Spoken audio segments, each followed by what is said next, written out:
ये बुद्ध विहार है, हमारी प्रॉपर्टी है, हमारे सम्राट अशोक के नाम का 7/12 है इस देश का। ये कौन लोग हैं कि जो 1949 का एक्ट हमारे ऊपर थोपना चाहते हैं? तो हमारा हक है। बाबा साहब कहते हैं मांगने से भीख मिलती है, छीनने से अधिकार मिलते हैं, और हम छीनना चाहते हैं क्योंकि वो हमारा अधिकार है।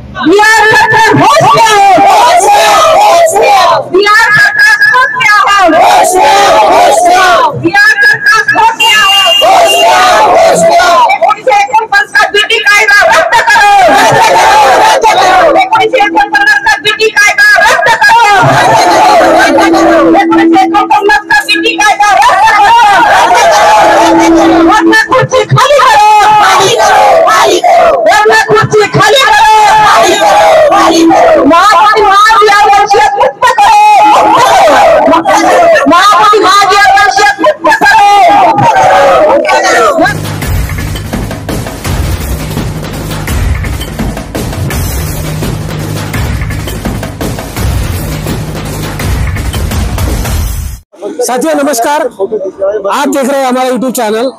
जैसा कि आप जानते हैं, खबरें वही दिखाते हैं जो बहुजनों के लिए बहुत जरूरी होती है। अभी वर्तमान में भारत में एक इशू बहुत जोर पकड़ा हुआ है महाबोधि बुद्ध विहार का, जिस पर कहा जा रहा है कि ब्राह्मणों का कब्जा है, और वो ब्राह्मणों का कब्जा हटाने के लिए वहां पर जो बुद्ध गया है वहां पर बौद्ध भिक्षु लोग अपना जीवन मरण का प्रश्न लेकर वहां पर मृत्युशैया के लिए तैयार है, मरने की कगार पर जा रहे हैं, आमरण उपोषण कर रहे हैं। उसी के तौर पर नागपुर में भी प्रोटेस्ट मार्च चल रहा है, प्रोटेस्ट आंदोलन चल रहा है। उसी प्रोटेस्ट आंदोलन को हम दिखाने की कोशिश कर रहे हैं। अभी हिरवी नगर के एरिया में हम हैं नागपुर के, और यहाँ पर बहुत बड़ा प्रोटेस्ट मार्च हुआ है, और यहाँ पर जो लोग हैं जानते हैं उनकी प्रतिक्रिया कि वो लोग ये प्रोटेस्ट मार्च किस लिए कर रहे हैं और क्या सोच है उनकी उस प्रोटेस्ट मार्च के पीछे। तो सर, सबसे पहले आपका परिचय बताएं। साथियों, सभी उपस्थित साथियों को जय भीम, नमो बुद्धाय। मैं इंजीनियर पद्माकर गणवीर, राष्ट्रीय संगठक भारतीय बौद्ध महासभा, जिनका नेतृत्व है भीमराव यशवंतराव जी आम्बेडकर और सभी सीनियर हमारे मंडली, उनके नेतृत्व में आज अपन यहाँ जो इंडिया में ज्वलंत इश्यू है बौद्धों के रिलेटेड, महाबोधि महाविहार मुक्ति आंदोलन के लिए माघ पूर्णिमा से हमारे देश के पूज्य भिक्षुगण अनशन पे बैठे हैं। आज 14 दिन होते आ रहे हैं, मगर बिहार प्रशासन जो है, नीतीश कुमार जी का जो सरकार है, केंद्र सरकार है, इसका जो हमारे बनते जी लोग अनशन पे बैठे हैं कुछ गंभीरता से नहीं ले रहे हैं। इसलिए हमारे नागपुर वासियों ने ये डिसाइड किया, नागपुर की विविध संस्थाएं, सामाजिक हो, राजकीय हो, धार्मिक हो, सभी संगठन मिलकर एकजुट होकर महाबोधि महाविहार में चल रहे आंदोलन के लिए आमरण उपोषण पे बैठे हुए भिक्षुगण के समर्थनार्थ हम नागपुर वासी, हमारी भी कोई जिम्मेदारी होती है ये सोचकर एक धरना आंदोलन नागपुर के हर परिसर में, हर विभाग में, हर आमदार के क्षेत्र में धरने आंदोलन का नियोजन किया गया है। जिस धरने आंदोलन के माध्यम से हम नागपुर महाराष्ट्र का जो प्रशासन है, इनके माध्यम से नीतीश कुमार जी और केंद्रीय प्रशासन को चेतावनी आह्वान देना चाहते हैं कि भाइयों, हमारा जो बौद्धों की विरासत है, हजारों साल से जो बौद्धों के कब्जे में होने को होना था, मगर आप लोगों ने वो बौद्धों के कब्जे में न देने से 100 साल पहले अनागारिक धम्मपाल जी श्रीलंका से आकर बौद्ध गया मुक्ति के लिए एजिटेशन देते देते मर गए। उन्होंने कोर्ट में भी अपील की, मगर उनको मार जोड़कर वहां के पंडे लोग हैं, आपको याद होगा, आज भी हमारे जो महाराष्ट्र के जो भिक्षुगण है, भिक्षुओं का संघ है, उनको मारकर डराकर खदेड़ते हैं, इसलिए कि उनको मालूम है महाराष्ट्र की जो जनता है वह आक्रामक है।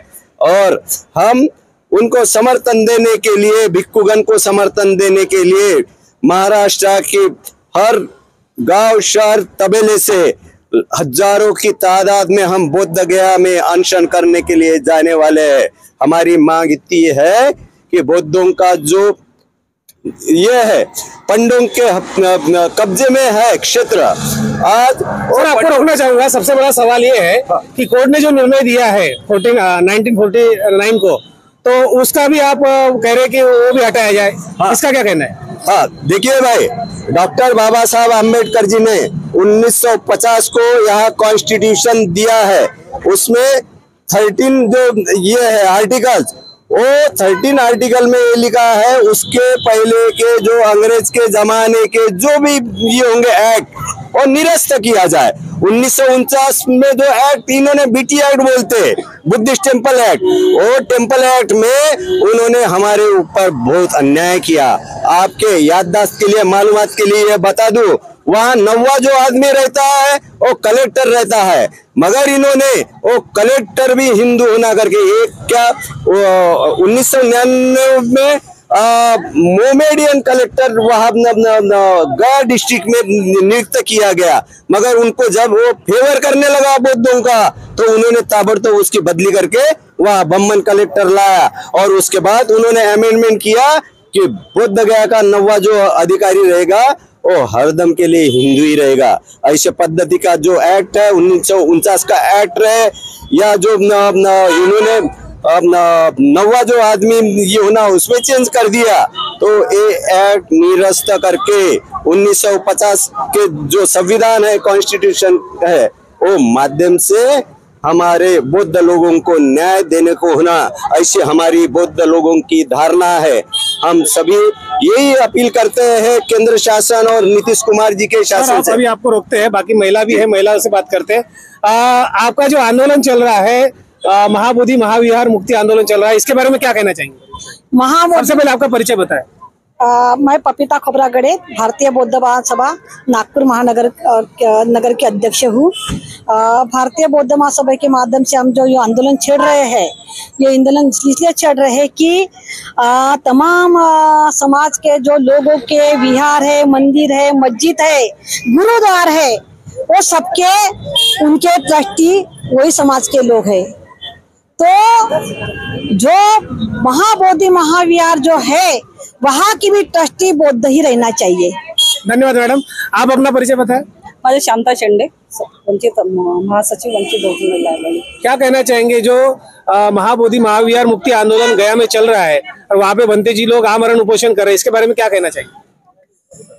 भंतेजीचं जेव्हापर्यंत मुक्ती आंदोलन जे आहे त्याला आपली वसियत आपल्या ताब्यामध्ये येत नाही तेव्हापर्यंत आमचं हे आंदोलन सुरूच राहणार आहे।